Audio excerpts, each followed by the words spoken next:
Amsterdam और Netherlands कुल मिलाकर यूरोप के सबसे आरामदायक स्थानों में से एक हैं। यहाँ सब कुछ आरामदायक स्टाइलिश सोच समझकर है। संयोग नहीं है कि डच लोग अपने देश से प्यार करते हैं। भगवान ने धरती बनाई, हॉलैंड डच ने बनाया। साथ हॉलैंड यूरोप का सबसे आजाद मजेदार देश है। एम्स्टर्डम में बारिश कुछ अलग ही तरह की जैसे मशरूम वाली लगती है। चलो अब तो मैं भी इसे आजमाना चाहता हूँ। यह मैं ऐसे ही जमीन को महसूस कर रहा हूँ। मैं एक ब्रह्मांडीय प्राणी हूँ। मुझे लगातार धरती से संपर्क बनाए रखना पड़ता है। असल में शायद मैं पागल हूँ और अजीब अजीब चीजें करता हूँ। मैं एम्स्टर्डम को वयस्कों के लिए डिज्नीलैंड कहता हूँ। एम्स्टर्डम के केंद्र में एक गे क्लब है। वहाँ प्रवेश मुफ्त है अगर आप नग्न होकर जाते हैं। इस जादुई देश में तो पैसे भी किसी चमत्कार की तरह जेब में आ जाते हैं। और पैसे जैसे खुद ब खुद आ जाते हैं। वे आसानी से जिंदगी में आ जाते हैं।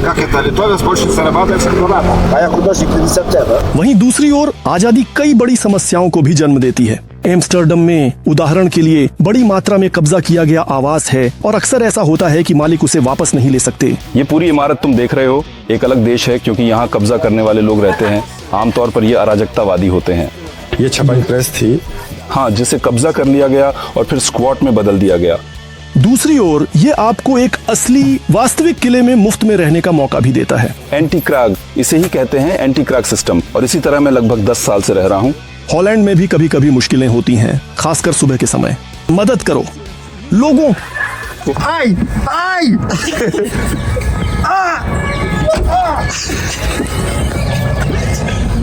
वे यूक्रेन नहीं आए, मत जाने दो। इस बार मैं हॉलैंड जमीन के रास्ते आया हूँ। हरे भरे मैदान और भेड़ों के झुंड खत्म हो गए और एम्स्टर्डम शुरू हो गया। ये बहुत मजेदार और अजीब है। सब कुछ बहुत सलीकेदार और रंग बिरंगा है। यहाँ तक कि नए बिजनेस सेंटर और कांच की ऊंची इमारतें भी बोरिंग नहीं लगती। ऐसा लगता है जैसे आर्किटेक्ट ने थोड़ा सा नशा किया हो। ये साइकिल चालकों के लिए स्वर्ग है। विशेष रूप से बनाए गए साइकिल ट्रैक, ट्राम में साइकिल होल्डर, सुविधाजनक cycle parking, cycle traffic lights और आधुनिक साइकिल रेलवे क्रॉसिंग्स। साइकिल सवार इतनी तेजी से निकलते हैं कि मुझे तो वहां चलने में डर लगता है। आदत न होने के कारण मैं वहां घूमता हूं जहां चलना मना है। ऐसी दिखती है साइकिल ट्रैक जिस पर चलना सही नहीं है। असल में साइकिल ट्रैक बस अलग टाइल्स से बनी होती है।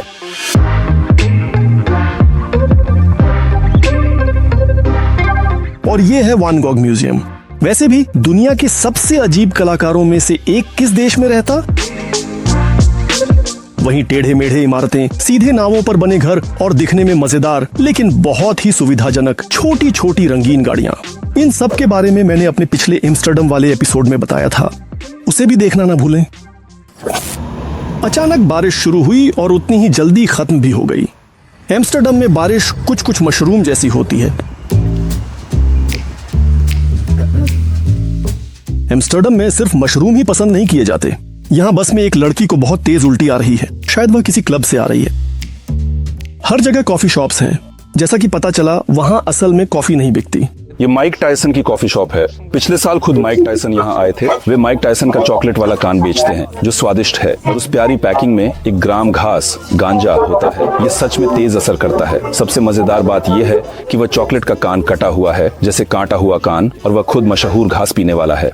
अब तो घास गांजा दर्जनों देशों में और यहाँ तक कि जर्मनी में भी कानूनी है। लेकिन नीदरलैंड्स हमेशा दुनिया में सबसे पहले सब कुछ वैध करने की कोशिश करता है। यहाँ लगातार सबसे साहसी परेड और ओपन एयर इवेंट्स होते रहते हैं जिनमें दानिया भी शामिल होता है। ये उसके द्वारा लिए गए शॉट्स हैं। क्या एम्स्टर्डम को किसी तरह से एक भ्रष्ट शहर कहा जा सकता है? मैं एम्स्टर्डम को वयस्कों के लिए डिज्नीलैंड कहता हूँ। खैर, ये सब 70 के दशक 60 के दशक के अंत में मारिजुआना और हल्के नशे की वैधीकरण से शुरू हुआ था और यहाँ मूल रूप से लगभग हमेशा वेश्यावृत्ति वैध रही है। लेकिन एम्स्टर्डम रोमांचों का शहर है। हर साल 20 मिलियन से ज्यादा पर्यटक इसे देखने आते हैं। यहाँ लगभग 8,50,000 लोग रहते हैं। ये एक सेक्स शॉप है। मुझे लगता है हमें वहाँ जाने की जरूरत नहीं है। लेकिन देखो, अगर तुम ध्यान दोगे तो उन्होंने इससे एक पूरी चेन बना ली है। ये जगह से शुरू हुआ था और फिर उन्होंने यूरोप के दूसरे देशों में भी खोल लिया। लेकिन वहाँ अगर सीधे झांक कर देखो तो बहुत भयानक चीजें बिकती हैं। क्या ये सब कुछ गे लोगों के लिए है? हाँ, लेकिन मैं आश्वस्त हूँ कि एम्स्टर्डम दुनिया का सबसे आजाद शहर है, क्योंकि यहाँ उदाहरण के लिए LGBT प्राइड परेड 40 साल से भी ज्यादा समय से हो रही है और वे यहाँ खुद को स्वतंत्र महसूस करते हैं। यहाँ इंद्रधनुष अक्सर दिखता है। अब समझ में नहीं आता कि कहाँ यह प्राकृतिक घटना का प्रतीक है और कहाँ LGBT का। पीछे की ओर बेस्टर किर्क है, उसके ठीक पीछे एनी फ्रैंक म्यूजियम और गे स्मारक है। लेकिन जो तुम देख रहे हो उसे होमा मॉन्यूमेंट कहा जाता है। यानी यह स्मारक सभी गे और लेस्बियन लोगों के लिए है। सबसे पहले इसे यहाँ उन गे और लेस्बियन लोगों के लिए बनाया गया था जिन्हें द्वितीय विश्व युद्ध में मारा गया या प्रताड़ित किया गया। पिन पॉइंट एक आधिकारिक स्थान है जहां सभी गे और लेस्बियन लोग जानकारी प्राप्त कर सकते हैं। एम्स्टर्डम में पिछले 40 सालों से भी अधिक समय से प्राइड आयोजित किया जा रहा है। पहले इसे गे प्राइड कहा जाता था, अब इसे सिर्फ प्राइड कहा जाता है। ये एक ऐसा उत्सव है जो लगभग 5 दिन तक चलता है और अब यह अन्य शहरों में भी होने लगा है। लेकिन इसकी शुरुआत एम्स्टर्डम में हुई थी और सबसे मुख्य कार्यक्रम देश के मुख्य चौक डैम पर होता है। यहाँ सुबह तक एक बहुत ही विशाल और शानदार गे पार्टी होती है।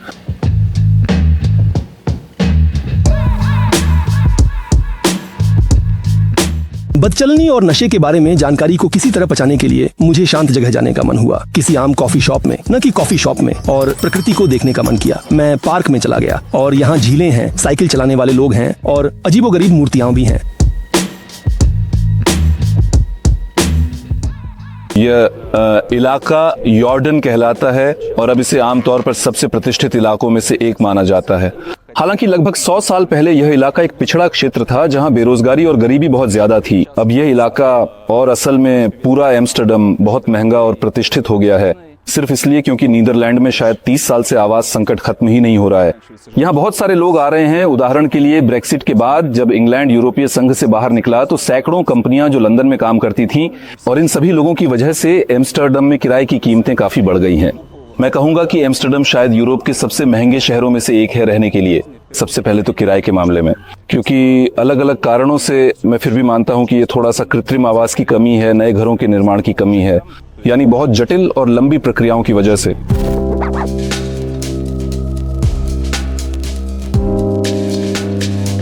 जो अधिक सुलभ है वह कब्जा कर लिया जाता है। जो लोग दूसरों की संपत्ति पर कब्जा करते हैं उन्हें स्क्वाटर कहा जाता है और एम्स्टर्डम में उन्होंने ऐसे सैकड़ों घरों पर कब्जा कर लिया था। ये एक बड़ी प्रिंटिंग प्रेस है, हाँ, जिसे जब्त कर लिया गया और उसे स्क्वाट में बदल दिया गया। क्या उस पर कब्जा कर लिया गया था? इस पर अब भी कब्जा है। नीदरलैंड में चीजें इतनी जटिल हैं और यहाँ के लोग यूं कहें अलग अलग कानूनों में बदलाव और परिस्थितियों का फायदा उठाकर पैसे कमाने की कोशिश करते हैं, यानी इसे कानूनी दायरे में लाने की पूरी कोशिश करते हैं ताकि सबको पैसे मिले और यह सब समाज के लिए बेहतर तरीके से काम करे। कि ये अब भी कहने को तो एंटी क्रैक के रूप में चलता है, लेकिन दर्जा गैलरी का है। लेकिन असली मालिक क्या वह असल में उस इमारत से वंचित हो गया? हाँ। ये हो चुका है। हाँ हाँ, ये एक और घर है जो शहर के केंद्र के पास ही बिल्कुल यहीं पर स्थित है। ये कुछ अलग देश जैसा है क्योंकि यहाँ स्क्वाटर रहते हैं जिन्हें डच में क्रैकर्स कहते हैं और यही ऑक्यूपास हैं, यानी आमतौर पर ये लोग अराजकतावादी होते हैं, बेघर लोग जिन्होंने इस इमारत पर कब्जा कर लिया है। ये घटना, अगर मैं गलत नहीं हूं तो लगभग 30 साल पहले हुई थी, शायद 40 साल। ये उनकी वेबसाइट है जहां उनके कार्यक्रमों के पोस्टर लगे होते हैं। उनके पास अलग अलग समूह हैं, आमतौर पर वे आपस में तालमेल रखते हैं और यह सब संगठित तरीके से होता है। डच कानूनों के अनुसार अगर कोई जगह 6 महीने से ज्यादा खाली रहती है तो ऐसे लोग आमतौर पर ताला तोड़कर उस जगह में घुस सकते हैं और उसे अपने कब्जे में ले सकते हैं और इन लोगों को बाहर निकालना, यह प्रक्रिया अदालत के जरिए होती है। आप किसी बेघर व्यक्ति, अराजकतावादी, अवैध प्रवासी या एंटी फासिस्ट को यूं ही अपने घर से नहीं निकाल सकते अगर वह बेघर है, और इसमें कभी कभी कई साल भी लग जाते हैं। वे फिलिस्तीन के समर्थन में भी हैं। उन्होंने पूरा निचला मंजिल एक कॉन्सर्ट वेन्यू में बदल दिया है। वहां उनके पास सुसज्जित कॉन्सर्ट हॉल है। उनकी वेबसाइट पर उपकरणों की सूची भी है जो वे उपलब्ध करा सकते हैं। लेकिन यह एम्स्टर्डम में एकमात्र जगह है जहां आप €1 में चाय और €1.5 में बियर खरीद सकते हैं। वहां लोग रहते हैं। इन सभी खिड़कियों के पीछे लोग हैं, बिल्कुल अलग अलग, लेकिन उनकी सोच अपनी जिंदगी और समाज की व्यवस्था को लेकर ऐसी है कि उन्होंने किसी और की इमारत पर कब्जा कर लिया है। यह अब एक परंपरा बन गई है और आमतौर पर सभी लोग इसे सामान्य मानते हैं। यह उनके लिए अपना आवास फ्लैट की समस्या हल करने का एक तरीका है, क्योंकि यहाँ आवास की जबरदस्त कमी है और किराए या खरीद के लिए कीमतें बहुत बहुत ज्यादा हैं। अगर मैं यहाँ रहना चाहूँ तो क्या मैं उनसे संपर्क कर सकता हूँ? बिल्कुल, तुम उनसे बात कर सकते हो। तुम्हें अपनी कहानी बतानी होगी। उन्हें तुम पर विश्वास करना होगा कि तुम ऐसे इंसान हो जो उनके साथ रह सकता है और तुम्हें इसकी सच में जरूरत है, क्योंकि ऐसे बहुत से लोग हैं जो मुफ्त में रहना चाहते हैं, वे तो कुछ भी नहीं चुकाते। दानिया खुद भी आवास कब्जाने इंडस्ट्री से जुड़ा है और हम शहर से बाहर जा रहे हैं ताकि उस किले में पहुंच सकें जिसमें वह रहता है। 150 साल पहले ये भाप से चलने वाला स्टेशन था जो पानी के स्तर को नियंत्रित करने के लिए पानी निकालता था। क्योंकि यहाँ पर स्लूज सिस्टम है, इसे बाद में म्यूजियम में बदल दिया गया। हम एक नदी नहर पार करते हैं जिस पर भी लोग रहते हैं और फिर हम हवेली की सीमा में प्रवेश करते हैं। ये तो पूरी तरह से एक शांत रिहायशी इलाका है। और जो आप अभी देख रहे हैं, दरअसल उसके बाद ही इस पूरी कहें तो हवेली की असली सीमा वास्तव में असल में शुरू होती है। प्रवेश द्वार पर एक प्रसिद्ध डच परिवार का पारिवारिक चिन्ह है जो क्रूसेड से जुड़ा था और एक पट्टिका है जिस पर लिखा है कि यह हवेली एक स्थापत्य स्मारक है। हम अभी उस जगह पर हैं जिसका आधिकारिक नाम गूगल पर हेमस्टेडा कैसल है। हेमस्टेडा एक छोटा शहर है जिसकी आबादी लगभग 50,000 है और ये हार्लेम के पास स्थित है।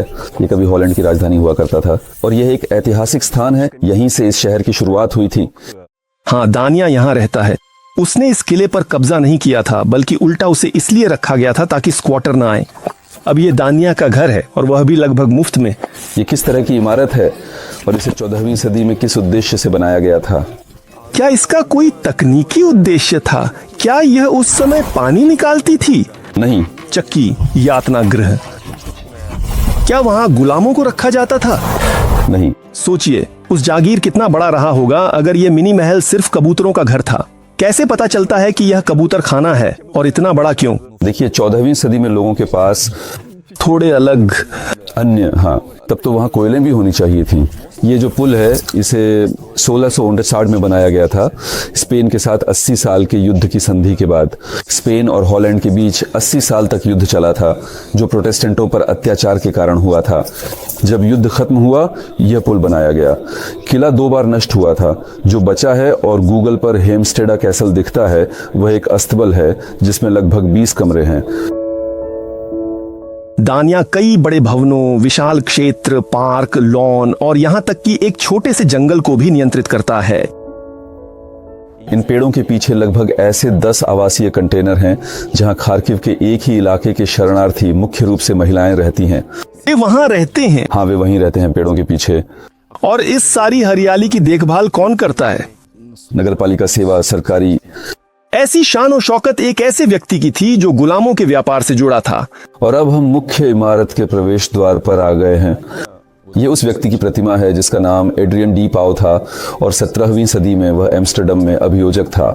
17वीं सदी डचों का स्वर्ण युग था। कह सकते हैं कि यह उनकी शक्ति का शिखर था जब डच लोग मुख्य रूप से उपनिवेशवादी प्रभाव, सैन्य और व्यापारिक नौसेना के मामले में इंग्लैंड से प्रतिस्पर्धा कर रहे थे। असल में डचों ने ही गुलामों के व्यापार की शुरुआत की थी। ये उनके इतिहास का एक बहुत ही विवादास्पद अध्याय है। वह इन सभी मामलों में शामिल था। देखो, ये सारी जगह राज्य की है जो हेमस्टेडा नगर पालिका के माध्यम से आती है। लगभग 30 साल तक इसे एक कंपनी ने किराए पर लिया था जो अधिकतर शादियां, कॉर्पोरेट इवेंट्स और अन्य कार्यक्रम आयोजित करती थी। असल में यह इस क्षेत्र में शादियों के लिए सबसे लोकप्रिय जगह थी। पिछली गर्मियों में जहां हम अभी टहल रहे हैं, ऑर्केस्ट्रा बज रहा था।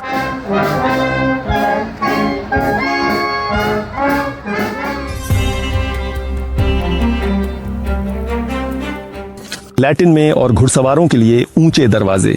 पहले यह विशाल इमारत हुआ कंजूसनी। दरअसल और एक और दिलचस्प तथ्य, जब हाल ही में संसद के चुनाव हुए थे तो यहाँ मतदान केंद्र था। ऐसा लगता है शायद ये मेज भी उन्हीं दिनों की है। यहाँ बच्चों को मधुमक्खियों के लाभ बताए जाते थे। मधुमक्खियों की आबादी कम हो रही है।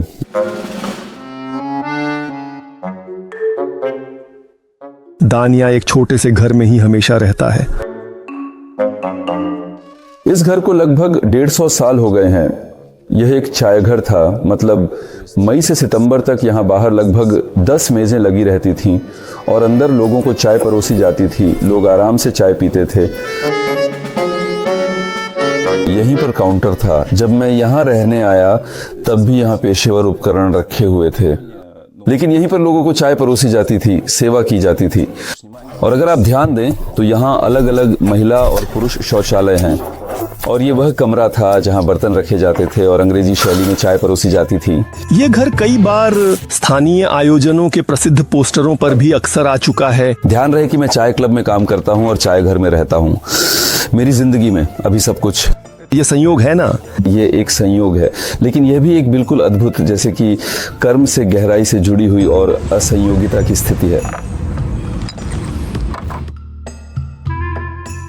यहाँ का माहौल शाही और कहीं कहीं रहस्यमय है। पुराना फर्नीचर, पेंटिंग्स, संगीत वाद्य यंत्र और यहाँ तक कि एक शमैनिक ड्रम भी दोपहर के खाने में दानिया, मकई और नारियल का तेल।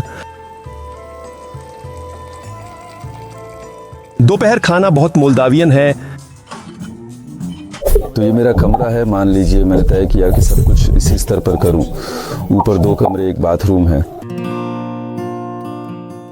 अनुबंध में दानिया को अकेले रहना था। उसने कोलिया को शरण दी।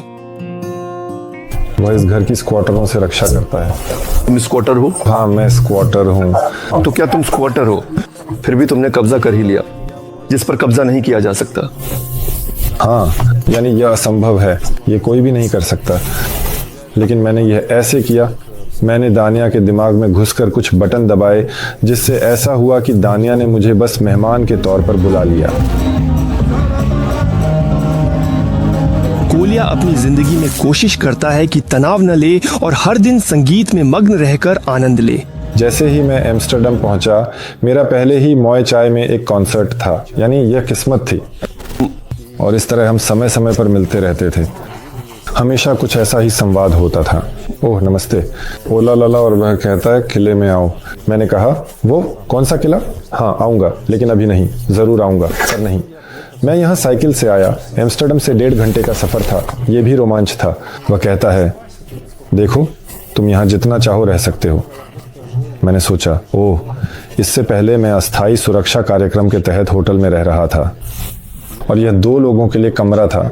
ये इतना तो था कि वहाँ रुका जा सके और आरामदायक महसूस किया जा सके, लेकिन इतना नहीं था कि मैं अपनी पूरी रसोई, ड्रम सेट, पियानो वगैरह फैला सकूं। ये मेरी एक ख्वाहिश थी कि मेरे पास एक ऐसी जगह हो जहाँ मैं अपनी रचनात्मकता दिखा सकूं। इससे पहले मैं यात्रा करता था और हर देश में जहाँ भी गया मैंने अक्सर कोई ना कोई चीज़ खरीदी। इस तरह मेरे पास एक तरह का ट्रैक संग्रह जमा हो गया। मेरे पास बांसुरी है, भारतीय बांसुरी, अमेरिकी बांसुरी और दक्षिण अमेरिका की बांसुरी भी है। ये कभी कभी गिर भी जाती हैं।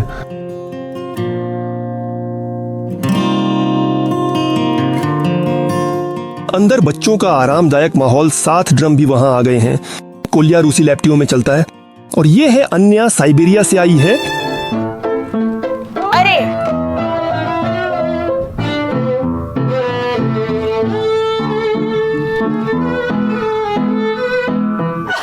Почему надо?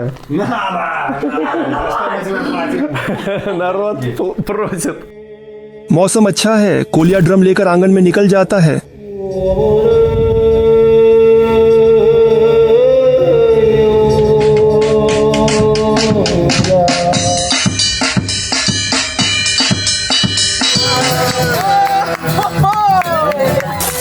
गर्मियों में अन्य के साथ वे अलाव पास गाने गाते हैं।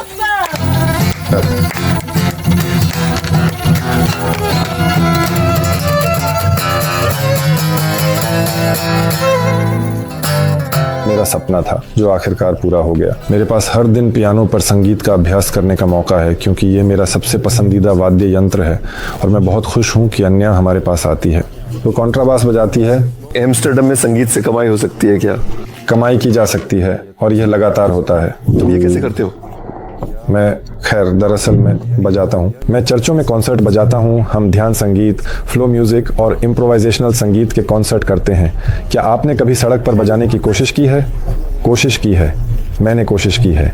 दिलचस्प। ये कैसे होता?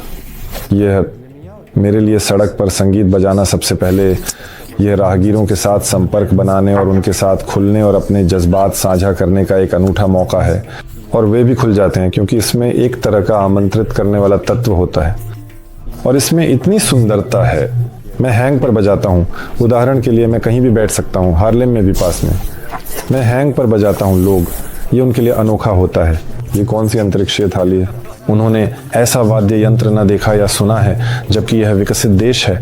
अब तक लोगों को इसके बारे में पता चलना चाहिए था। बुजुर्ग डच लोगों के लिए यह एक खोज है। क्या इससे कमाई हो सकती है? कमाई? आमतौर पर असल में डच राहगीर कितने उदार होते हैं? यह निश्चित रूप से उस जगह पर निर्भर करता है जहाँ मौसम पर भी, जहाँ पर बजाना है। हाँ, खासकर मैं उन जगहों को महसूस कर सकता हूँ जहाँ मैं बजाना शुरू कर सकता हूँ। मैं बस अपना कवर रख देता हूँ। मैं कहीं भी कुछ नहीं लिखता। लोग मुझे पैसे डाल देते हैं। जैसे पहले कुछ दिनों में एम्स्टर्डम में मुझे लगभग 60 यूरो आधे घंटे में मिल जाते थे। मैंने सोचा ये तो उससे भी ज़्यादा है जितना ज़्यादातर लोग 1 घंटे में कमाते हैं। मैं सोचता हूँ मैं यही करता रहूँगा। मैं जल्दी ही स्ट्रीट म्यूज़िक की वजह से करोड़पति बन जाऊँगा। तुम उसी दिशा बढ़ रहे? मैं उसी दिशा में तब बढ़ता हूँ जब मेरा मन करता है, लेकिन अब तो ठंड बढ़ रही है और ये सब थोड़ा सा पीछे छूट गया है। अब मैं ज़्यादा घर के कामों में डूब गया हूँ और पैसे जैसे खुद ब खुद आ जाते हैं। मुझे उनके पीछे भागना या उन्हें ढूंढना नहीं पड़ता, वे आसानी से मेरी ज़िंदगी में आ जाते हैं। कोलिया नंगे पांव सड़क पर चलता है। क्या ये तुम्हारी असल में कोई फिलॉसफी है? ऐसे मैं धरती को महसूस करता हूँ। मैं एक तरह से एक ब्रह्मांडीय प्राणी हूँ। मुझे लगातार धरती से संपर्क बनाए रखना ज़रूरी है। मैं प्रकाश का प्राणी हूँ, शुद्ध उपस्थिति हूँ और यहाँ इस ग्रह पर संतुलन में रहने के लिए, ताकि कुछ भी छूटे नहीं या कहीं चोट न लगे, अपने शारीरिक शरीर पर खास ध्यान देना ज़रूरी है। मेरी त्वचा थोड़ी ज़्यादा संवेदनशील है क्योंकि मैं ये सब जैसे ही कांटे पर पैर पड़ा बस तुरंत जाग गया, उसी पर लौट आया। मतलब ये कोई गूढ़ या रहस्यमय बात नहीं, ये बस यहाँ हर समय मौजूद रहने और उस जीवन को महसूस करने की बात है जो सिर्फ यहीं है। ये कांटेदार तार कैसी है? क्या ये कोई इंस्टॉलेशन है? मैंने इसे समुद्र तट पर पाया। मैं इसे अनदेखा नहीं कर सका और मैं इसे यहाँ ले आया। मैं बस कभी कभी चीज़ें कर देता हूँ, खुद को समझा नहीं पाता। शायद मैं पागल हूँ और मैं चीज़ें बिना वजह कर देता हूँ। वाकई में कांटेदार तार को घर उठा लाया। कोलिया कोई आम इंसान नहीं है और आज उसका एक और अनोखा दिन है क्योंकि वह एम्स्टर्डम जाने वाला है, वो भी डिक्की में बैठकर। मेरे साथ सब ठीक है और डिक्की वाली बात तो मजाक है।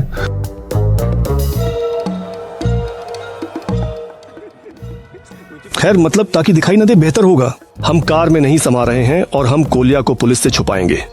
अगर पीछे पुलिस आ जाए तो तुम्हें तुरंत नाटक करना होगा कि ये मैं नहीं हूँ, ये वो नहीं है जो आपने सोचा। बेचारा कोलिया। मैं बेचारा नहीं हूँ, मैं अमीर हूँ। सुनो, भाड़ में जाओ। तुम्हारा चैनल अब क्या तुम कर सकते हो में बदल रहा है। बस कचरा कंटेंट है। मदद करो लोग। कोलिया अगर कुछ हो तो आंख मार देना। क्या तुम उसकी हाथ पकड़े हो वहाँ? हाँ, एक हाथ। कोलिया दूसरा हाथ कहाँ है कोलिया? और हम कोलिया को डिक्की में क्यों ले जा रहे हैं? हॉलैंड का सबसे महंगा पब्लिक ट्रांसपोर्ट है, इसलिए कोलिया वैसा ही। कोलिया जा रहा है, अपने खर्चे कम कर रहा है। मेरा मतलब अगर हम उसे 6ठे नंबर सीट पर बिठाते तो हम नियम तोड़ते, या ऐसा करने पर भी नियम तोड़ रहे हैं? हॉलैंड में लगभग हर छोटी छोटी बात के लिए जो दूसरी देशों में या तो बहुत लापरवाही से ली जाती है या बिल्कुल भी सजा नहीं मिलती, हॉलैंड में मुझे लगता है ड्राइविंग और सुरक्षा से जुड़ी हर चीज पर सबसे ज्यादा जुर्माना लगता है। अगर रोका गया तो हम कोलिया को छुपा लेंगे। शायद हम छुपा लेंगे। वह सुरक्षित रूप से छुपा हुआ है। कोलिया को दीजिए, कोलिया खुद बताए कि उसका हाल कैसा है। क्या? हाँ, नमस्ते, आपसे मिलकर बहुत अच्छा लगा। उबड़ खाबड़ रास्तों पर लग रहा? नहीं, यहाँ कोई उबड़ खाबड़ रास्ते नहीं है। यहाँ सड़कें एकदम बेहतरीन है। मैं पहली बार इस तरह सफर कर रहा हूँ और मुझे बहुत अच्छा लग रहा है। मैं ऐसे ही सफर करता रहता। कुल मिलाकर मैं ऐसे ही बेल्जियम जा सकता था और शायद पेरिस भी। क्या तुम यूक्रेन से ऐसे ही नहीं आए थे? नहीं, मैं यूक्रेन से एक चैरिटी टूर के लिए आया था। जब तक कोलिया ट्रंक में आराम कर रहा है, मैं नीदरलैंड्स की हरित ऊर्जा और सिर के ऊपर से गुजरते हवाई जहाजों को देख रहा हूँ। यहीं कहीं पास में मलेशियाई बोइंग MH17 के लिए एक स्मारक बनाया गया है जो एम्स्टर्डम जा रहा था और 2014 में यूक्रेन के ऊपर मार गिराया गया था। तब लगभग 200 डच नागरिकों की मौत हो गई थी। यहाँ देखिए, ये रहा स्मारक का संकेतक। उनके नाम पत्थर पर उकेरे गए हैं। जब विमान गिरा था तुम हॉलैंड में थे ना? हाँ बिल्कुल। क्या उस समय की प्रतिक्रिया बता सकते हो? सदमे में थे। अब भी उन सभी मामलों की कानूनी कार्यवाही चल रही है, लेकिन लोग वाकई सदमे में थे। तीसरा हिस्सा, या कुछ लोग तो कहते हैं कि लगभग 40% हॉलैंड की जमीन समुद्र तल से नीचे है। वह हवाई अड्डा जहां तुम उतरे थे वह समुद्र तल से लगभग 4 मीटर नीचे स्थित है। यह हॉलैंड के लिए एक बहुत ही प्रासंगिक विषय है क्योंकि यहाँ उदाहरण के लिए एक टैक्स भी है। मैं साल में लगभग 250 कभी-कभी 300 यूरो पानी की पूरी संरचना के रखरखाव के लिए टैक्स देता हूँ। ये बहुत मुश्किल है और इस मामले में डच लोग पूरी दुनिया के विशेषज्ञ माने जाते हैं। उन्हें दुनिया भर में जल संरचना और सुरक्षा, खासकर बाढ़ से सुरक्षा की प्रणाली को डिजाइन करने, बनाने और सुधारने के लिए बुलाया जाता है। हॉलैंड का इतिहास पानी, महासागरों को जीतने और साथ ही जमीन को अपने अधीन करने से गहराई से जुड़ा हुआ है। यहाँ एक कहावत है कि भगवान ने धरती बनाई लेकिन हॉलैंड को डच लोगों ने बनाया। क्या देश में नहरों और पानी के रास्ते से कई जगहों तक पहुंचा जा सकता है? हाँ, लगभग हर जगह। तुमने नाव को परिवहन में इस्तेमाल किया? देखो, उतना नहीं जितना मैं चाहता था। वो मौका था जब हमने एक इलेक्ट्रिक नाव किराए पर ली थी और हार्लेम के सेंटर से मेरे स्थान तक सिर्फ 25 मिनट में पहुंच गए थे। यह कार से तेज है।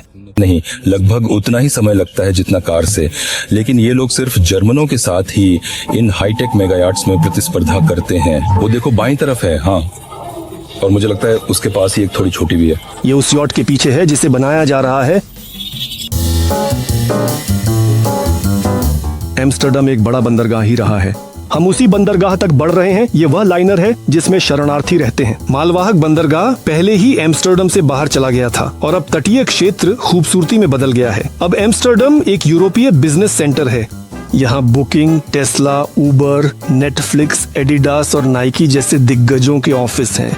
इस इलाके के नीचे एक विशाल पार्किंग है जहां हम थके कोलिया को ट्रंक में आराम कर रहा था बाहर निकालेंगे।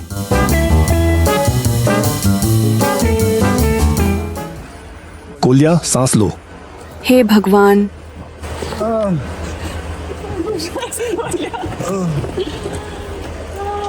लोगों, सबटाइटल्स बनाए डिमेटोज ने। तुम्हारा बोटॉक्स कितना शानदार है। हंसी। ओ, किस सदी में मसीह का जन्म हुआ था?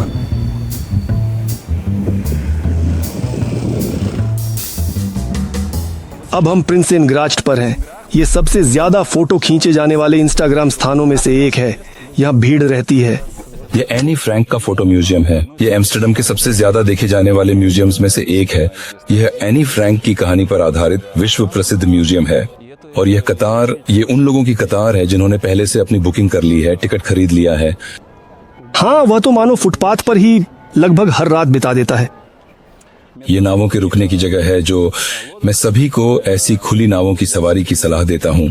अच्छे मौसम में आपको कहीं ज्यादा शानदार और यादगार अनुभव मिलेगा। और हमें ये अनुभव कम नहीं मिले जब पिछली बार हमने पूरी एम्स्टर्डम को नाव से घूमा था और सीधे रेड लाइट एरिया पर आकर रुके थे। अगर तुमने अभी तक नहीं देखा है तो मेरे शहर 3X पर बने बड़े एपिसोड को जरूर देखो।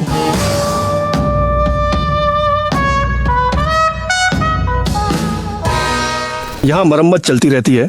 हाँ, यहाँ लगभग 200 पुलों की मरम्मत होती रहती है, जिनमें से कुछ तो 300 साल या उससे भी ज्यादा पुराने हैं। इन गलियों में दानिया हर दिन चलता है और यहाँ के सड़क विक्रेताओं और कलाकारों तक को जानता है। इस लिथुआनियाई का नाम विदास है और उसने अभी अभी अपनी एक पेंटिंग बेची है। वह वास्तव में बड़ा अनोखा इंसान है। हाल ही में उसकी कई पेंटिंग्स एक साथ चोरी हो गई थीं। शौचालय, शौचालय, पहली बार पूरी कलेक्शन, 48 छोटी छोटी चीजें। कोई कैमरा नहीं है, मैं दिखा नहीं सकता। उन्हें आपकी कलेक्शन की जरूरत ही क्या है? बस नष्ट करना है, सिर्फ नष्ट करना। मैं डच नहीं, लिथुआनियाई हूँ। लिथुआनिया में मूर्तिकार ज्यादा कमाते हैं। मैं एक कलाकार हूँ। मुझे तो पता भी नहीं कि वे मुझे कैसे नष्ट करेंगे। मामला पादरी तक पहुँच गया है। मैंने 24 साल लंदन में बिताए हैं। बताइए, आप एक काम को बनाने में कितना समय लगाते हैं? ये बहुत सुंदर है। ये तो 22 साल पहले हुआ था जब मेरी पूरी कलेक्शन चुरा ली गई थी। सब कुछ चुरा लिया गया था, लेकिन मैं इस तरह की शैली में छपाई करता हूँ, स्याही और वाटर कलर से। 2-3 दिन लग जाते हैं। ये वाला 1 महीना लगा। 1 महीना लगा? डिटेल्स थी? हाँ, ये वाला असली चित्र थोड़ा बड़ा है, A3 से थोड़ा सा बड़ा। हाँ, ये लगभग 15 साल पहले की बात है जब तापमान -12 डिग्री था। सच में मेरे पास कम से कम 5000 एम्स्टर्डम की तस्वीरें हैं, बस ऐसे ही। तो उन लोगों के साथ क्या विवाद था जिन्होंने आपकी सारी चीजें चुरा ली? चलता रहता है। उनकी जलन मुझे बर्बाद करना चाहती है। क्या वे स्थानीय लोग थे? हाँ, कुछ स्थानीय हैं और कुछ लिथुआनियाई भी हैं। अब पता है ये किसने किया? मुझे लगता है कि ये हांस क्लाउसमैन है और वह मेरी निगरानी करता है। देखो, सर्दियों में मैं बैठा रहता हूँ। शायद मैं कहीं टॉयलेट चला जाऊँ, मेरा बड़ा बड़ा बैग हो तो वह जल्दी से बैग पर झपट्टा मारता है और भाग जाता है। वे आपसे जलते हैं। क्या आप वाकई बहुत ज्यादा कमाते हैं? कभी कभी हाँ, चाहे कम ही कमाता हूँ फिर भी लोग मुझे बर्बाद करना चाहते हैं। गंदे लोग हर जगह हर कोने में मिलते हैं। कभी कभी विटाउस इसलिए भुगतना पड़ता क्योंकि वह प्रवासी मेरे पास तरह तरह के नस्लवादी, नाजी और न जाने कौन कौन आते हैं, बातें करते हैं और ट्यूनीशिया से समझौता। मेरे पास इसका शांतिपूर्ण जवाब है। मैं कहता हूँ मैं अंतर्राष्ट्रीय अंतरिक्ष स्टेशन से हूँ। क्या आपको अक्सर ऐसा कहा जाता है कि आप यहाँ क्यों आए? नहीं नहीं नहीं नहीं, वास्तव में बस कुछ ऐसे दुश्मन होते हैं। मेरे बहुत अच्छे दोस्त हैं, बिल्कुल सच्चे दोस्त। ये हैं युवा डच लोग, और ये जो पास में महिला हैं, क्या ये आपकी प्रतिस्पर्धी है? हाँ, ये मेरी प्रतिस्पर्धी है, सच में। वितास, बेशक मजाकिया है, लेकिन उसकी आवाज में थोड़ी सी नाराजगी भी थी। हम फिर से डैनियल के किले की ओर जा रहे हैं, जहां वो बताएगा कि इतना शानदार घर कैसे पाया जा सकता है। पूरी कहानी को एंटी क्रैक कहा जाता है, और जितना मुझे पता है यह पूरी तरह से एक अनोखी डच कहानी है, क्योंकि यहाँ यह एक घटना के रूप में उभरी थी लगभग 60 के दशक के अंत और 70 के दशक में, जब आवास संकट था, जो असल में तब से और भी ज्यादा बढ़ गया है, और बेघर लोग, अराजकतावादी और ऐसे ही विचारों वाले लोग खाली पड़ी इमारतों पर कब्जा कर लेते थे।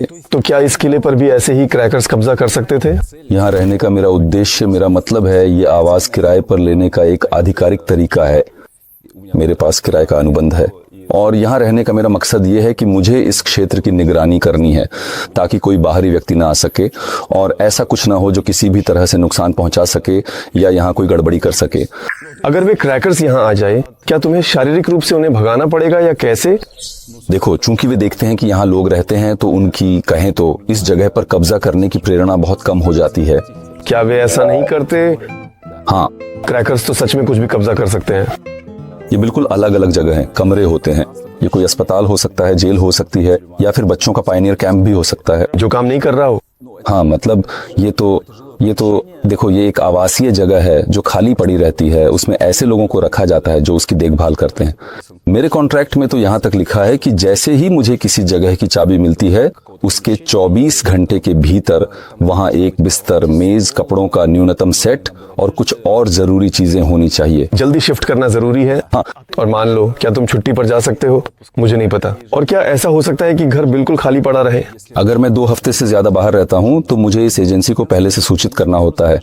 और इसी तरह मैं लगभग 10 साल से रह रहा हूँ, और इन 10 सालों में मैंने 4 बार घर बदला है। और ये चारों बार एंटी क्रैक के जरिए ही हुआ? हाँ, एक ही एजेंसी के जरिए। यहाँ तयशुदा कीमत लगभग 250 यूरो है। इसके अलावा कम्युनल खर्चे, पानी, गैस, बिजली अलग से हैं, और ये इस बात पर निर्भर नहीं करता कि घर की हालत कैसी है या ये घर कैसा है।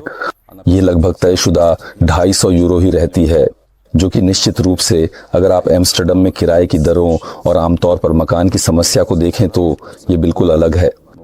मतलब इतनी रकम में। हाँ, ये तो बहुत सस्ता है। बिल्कुल। क्या तुम यहाँ किसी और के साथ भी रह सकते हो? हाँ, क्या आप इसे फिर से ले सकते हैं? नहीं, आधिकारिक तौर पर मुझे ही यहाँ रहना चाहिए, और जैसा कि तुमने खुद कहा था, मुझे अकेले ही रहना है, और अनुबंध के अनुसार यहाँ मेरे अलावा कोई और व्यक्ति भी यहाँ नहीं रह सकता। और इससे पहले तुम्हारे पास कौन कौन सी जगहें थीं, मतलब जिन्हें तुमने पहले सुरक्षा के लिए लिया था, पिछली 3?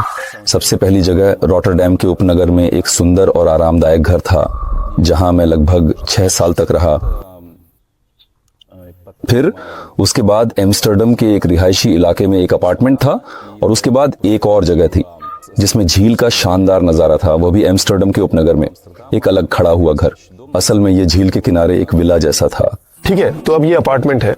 मालिक ने इसे सीधे किराए पर क्यों नहीं दिया, बल्कि तुम्हें सस्ते में क्यों दिया? ये कैसे हुआ?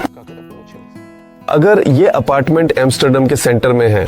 यह दरअसल वहां की कहानी ये थी कि पूरा इलाका ही नवीनीकरण के लिए था, और उस दौरान जब कुछ घरों का नवीनीकरण हो रहा था, तो कुछ घरों को किराए पर दिया जाता था, जैसे कि एंटी क्रैक, ताकि कोई उन्हें कब्जा न कर ले। इस दौरान उन घरों पर कब्जा हो सकता था, और फिर पूरी नवीनीकरण की प्रक्रिया रुक जाती। हाँ, बिल्कुल। ये सुनने में शानदार है, लेकिन दानिया कभी अपने घर से निकलने के लिए तैयार रहना पड़ता है। मैं तो अब इसे एक तरह की आध्यात्मिक साधना मानता हूँ कि तुम्हें 1 महीने के भीतर वे नोटिस भेज सकते हैं, और वे इसके लिए बाध्य नहीं हैं, लेकिन वे मुझे अगला रहने का विकल्प दे सकते हैं। यानी ये पूरी तरह से अनिश्चितता है। तुम अनिश्चितता को स्वीकार करते हुए जीते हो, और इसे बस जीवन का एक हिस्सा मान लेते हो। ये कुछ और महीनों, कुछ सालों तक भी चल सकता है, और कोई गारंटी नहीं है। क्या तुम क्रैकर नहीं बन सकते और इस किले पर कब्जा नहीं कर सकते? अगर मैं ऐसा करता तो उन सभी लोगों के साथ जो मेरे संबंध बने हैं, जिन्होंने इन सालों में मुझे अगला विकल्प दिया है, वो सब ये सही नहीं होगा। क्या तुम्हारे जानने वालों में भी बहुत लोग हैं जो एंटी क्रैक एजेंसियों के जरिए घर किराए पर लेते हैं? हाँ, कुछ लोग तो हैं ही, और वास्तव में असल में ऐसे सिस्टम में रहने के इच्छुक भी हैं। एजेंसी किसी भी व्यक्ति को नहीं रखती। सिफारिश चाहिए, यानी कोई व्यक्ति जो पहले से सिस्टम में हो, तुम्हारे लिए जिम्मेदारी ले, वही तुम्हें सिफारिश देता है, और इसी तरह तुम वेटिंग लिस्ट में आते हो। और बात है कि तुम्हें जल्दी फैसला लेना होता है, असल में कुछ घंटों में या ज्यादा से ज्यादा एक दिन में। सूचना है जल्दी करो या कोई और ले जाएगा। बिल्कुल। सोशल मीडिया में ऐसे चैनल हैं जहां क्रैकर्स काम समन्वय करते हैं।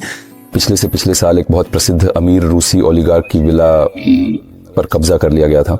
उन्होंने उसकी विला पे कब्जा कर लिया। मैं वहां था, एम्स्टर्डम की सबसे महंगी सड़कों में से एक पर, और जब मैं वहां पहुंचा तो वहां लगभग 20 शायद 30 लोग रहते हैं जो एकदम अलग अलग हैं।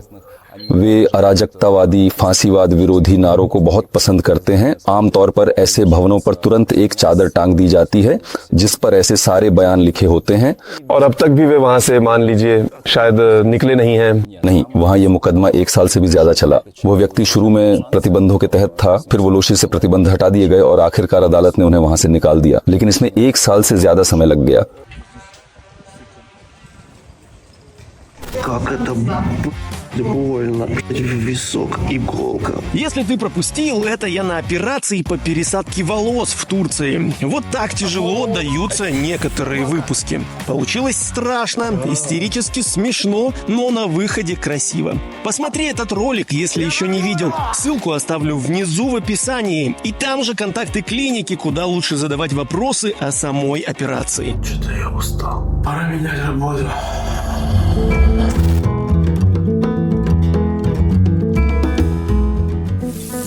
इस चाय की दुकान में दानिया अपना सारा कामकाजी समय बिताते हैं। वह यहाँ प्रबंधक हैं, मुख्य चाय विशेषज्ञ हैं और खास अनुभवों के मास्टर भी हैं। और जब तक वह चाय समारोह कर रहे हैं, मैं हरी रंग की गाढ़ी चीज पी रहा हूँ। काफी समय से मुझे कॉफी छोड़कर माचा पर आ जाना चाहिए था। अभी अभी तुमने चाय समारोह किया था, वहाँ क्या हुआ था? चाय समारोह को हम गोंग फू चा कहते हैं। ये एक तरह का महत्वपूर्ण प्रारंभिक संपर्क है, एक परिचय है चीनी चाय संस्कृति से, और यही वह चीज है जो हम यहाँ पर करते हैं। हम सब कुछ चीनी चाय परंपरा के आधार पर करते हैं, जिसकी हजारों साल पुरानी विरासत है। ये हॉलैंड, नीदरलैंड्स में पहला असली चाय क्लब है और यूरोप के बहुत ही कम क्लबों में से एक है। लेकिन देखता हूँ लोग यहाँ से गुजरते हैं, झांक कर देखते हैं। उन्हें यह जानने में दिलचस्पी है कि यह क्या है। यहाँ छोटा सा प्रवेश द्वार है, लेकिन सारी दिलचस्प चीजें अंदर हैं। हमारे पास चाय बार और कॉफी मशीन भी है। हमने इसका इस्तेमाल कॉफी के लिए नहीं किया, मतलब हम चाय को बारीक पीसते हैं और उससे कॉफी की जगह इस्तेमाल करते हैं।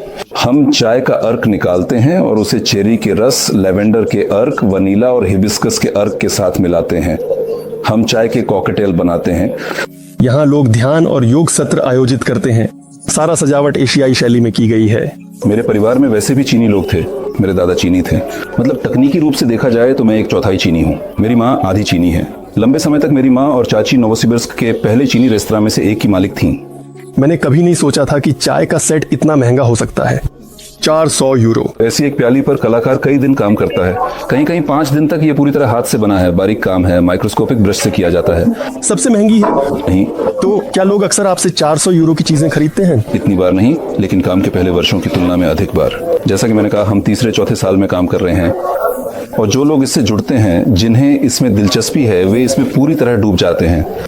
चाय डालते हो 8, 10, 12 ग्राम तक अधिकतम चाय डालते हैं, लेकिन आमतौर पर लगभग 5 से 7 ग्राम ही डालते हैं। अगर आप अकेले पी रहे हैं तो 5 ग्राम भी काफी है। यहाँ चाय डालते हैं, नीचे वाले हिस्से को घुमाकर बंद करते हैं और इसमें उबलता पानी डालते हैं।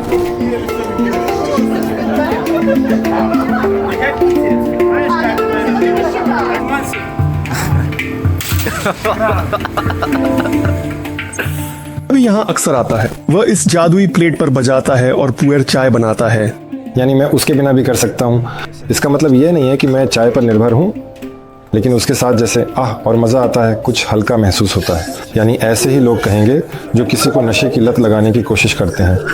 पुअर, चलो आजमाते हैं। हाँ चलो, कुछ काला सा है, अजीब सी खुशबू है। शुरुआत में चाय से ऐसी कोई उम्मीद नहीं थी।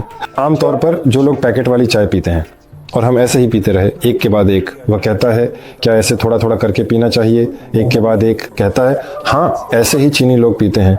मुझे सुबह सुबह पूरा पीना बहुत पसंद है। एक समय था जब मुझे इसके बारे में कुछ भी पता नहीं था, और पहली बार जब मैंने इसके बारे में सुना तो खुद उस शब्द से ही कुछ मेरे दोस्त ने बताया, और वह दोस्त हमेशा मुझे कुछ न कुछ ऐसा अजीब सा अनोखा चीज़ सुझाता था जो मेरे लिए ऐसा था, वाह ये क्या है। हम बैठे थे, चाय पी रहे थे जैसे चीनी लोग पीते हैं, और कल्पना कर रहे थे कि हम चीन में हैं। और फिर मैंने देखा मेरा अंदरूनी हाल कुछ बदल गया था। मैं सोचता हूँ, मैं उससे कहता हूँ ये कहीं कोई नशे वाला चाय तो नहीं है, इसमें कुछ ऐसा वैसा तो नहीं है। वह कहता है हाँ स्थिति बदलती है, लेकिन यह पूरी तरह से सेहतमंद बदलाव है। कुछ कुछ कैफीन जैसा ही है। इसमें कैफीन मौजूद है। पुएर वही चाय है, बस उसे अलग तरीके से प्रोसेस किया जाता है। ये उन्हीं झाड़ियों पर उगती है जहाँ सामान्य चाय उगती है। हाँ बिल्कुल, ये वही पत्ते हैं। पुएर कितनी मात्रा में पी सकते हैं? जितना आप फिट कर सकते हैं। मेरे लिए ये एक सहज अनुभव है। मुझे बहुत ज़्यादा पीना पसंद है। सुबह खासकर जब मैं उठता हूँ तो ये मेरे लिए एक पूरा रिवाज बन जाता है। मैं बैठता हूँ। मेरे लिए चाय से जुड़ना अपने आप से जुड़ने का बहुत ही आसान प्राकृतिक तरीका है। एम्स्टर्डम में मैं मेहमान बनकर आता हूँ। यहाँ की ज़िंदगी उस जगह की तुलना में बहुत तेज़ है जहाँ मैं रहता हूँ। तुम्हारा ये लुक कैसा है? क्या ये यीशु है? ये एक छवि है जो मुझे बहुत करीब है, क्योंकि सच कहूँ तो दरअसल मैं खुद को ऐसा ही महसूस करता हूँ। क्या तुम यीशु जैसा महसूस करते हो? नहीं, महसूस करता हूँ। बहुत बढ़िया, थोड़ा सा बेहिचक। मैं वास्तव में महसूस करता हूँ कि मुझे प्राकृतिक कपड़ा बहुत पसंद है। मुझे सच में सब कुछ प्राकृतिक ही पसंद है, और बस मुझे कॉटन सबसे अच्छा लगता है। मुझे ऐसा कपड़ा पसंद है जिससे ऐसा महसूस हो कि जैसे मैं प्राचीन काल से आया हूँ, जैसे पुराने समय की कोई याद ताज़ा हो जाती है।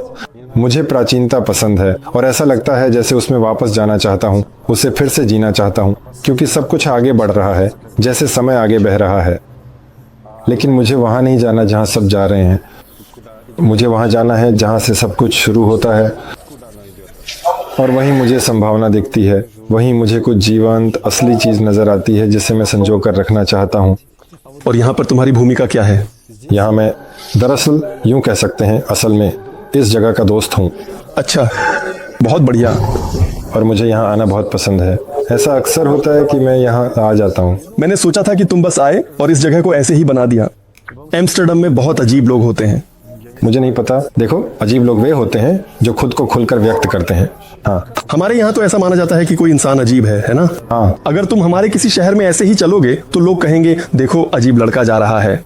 अगर मैं कुछ अलग या चौंकाने वाले कपड़े पहन लूं या वैसे कपड़े पहनूं जैसे लोग आमतौर पर नहीं देखते, तो मुझे ज़रा भी बिल्कुल भी कोई निंदा महसूस नहीं होगी। एम्स्टर्डम में ऐसा कोई असर नहीं है, क्योंकि एम्स्टर्डम में लोगों ने पहले ही इतना कुछ देख लिया है कि उन्हें चौंकाना बहुत मुश्किल है।